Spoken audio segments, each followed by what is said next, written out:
Hey everyone, if your Game Pass PC games won't launch and you're getting this annoying error, don't worry.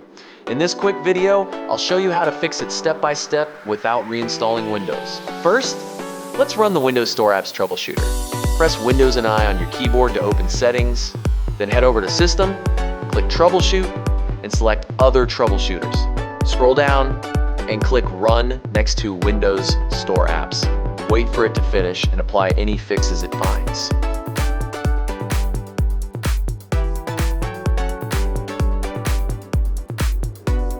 Next, let's repair and reset the Xbox app and gaming services.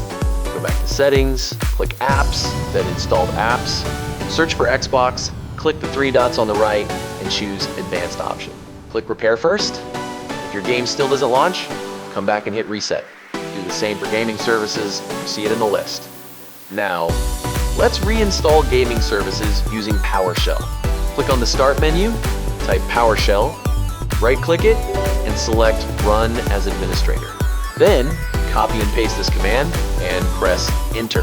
Once that's done, paste this next command and hit Enter. The Microsoft Store will open. Just click Install to reinstall gaming services.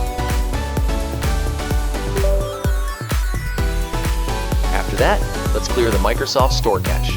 Press Windows and R on your keyboard, type w's.reset.exe, and hit Enter. A black window will appear for a few seconds. Then, the Microsoft Store will open again. Alright, now go ahead and restart your PC. Open your Xbox app, launch your game, and you should be good to go. And that's it. If this helped you out, drop a like, hit subscribe for more quick fix tutorials, and let me know in the comments if it worked for you. Thanks for watching, and I'll catch you in the next one.